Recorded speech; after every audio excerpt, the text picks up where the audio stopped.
witches. And the holy shrine of it is Las Vegas. And it's all based on the idea that it's possible to get something for nothing.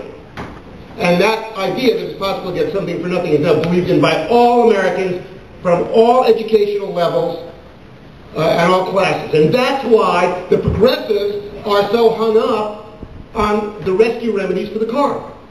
Because y'all think that you can get something for nothing. That you'll be able to fuel your cars with ethanol and biodiesel and use French fried potato oil, and then everything will be fine. And there will be no secondary effects. There will be no unintended consequences. There will be no diminishing returns.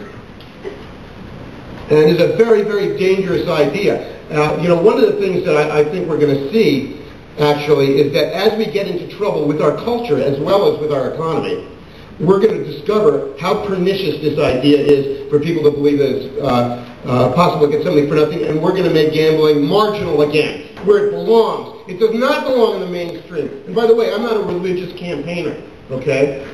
But gambling does not belong in the mainstream of the society, and it belongs back on the margin. Well, that's going to be good news in any case, because as I started to say 10 minutes ago, we're going to see some odd things happen with our cities.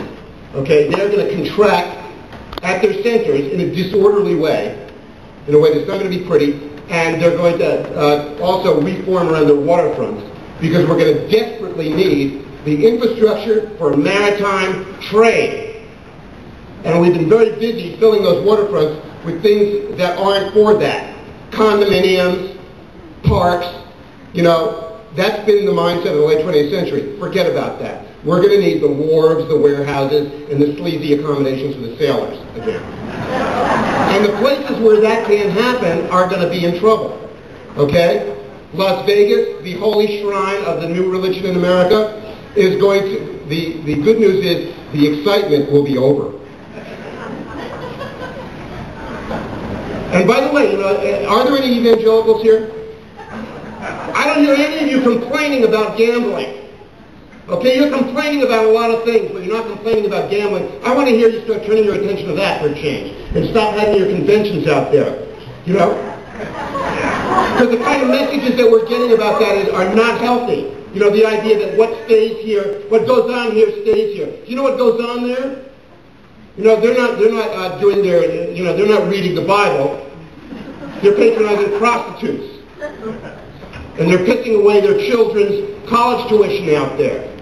So we've got to stop supporting that kind of activity. And the evangelicals can help by taking some of the effort they put on these other stupid things and apply it to the things that really matter.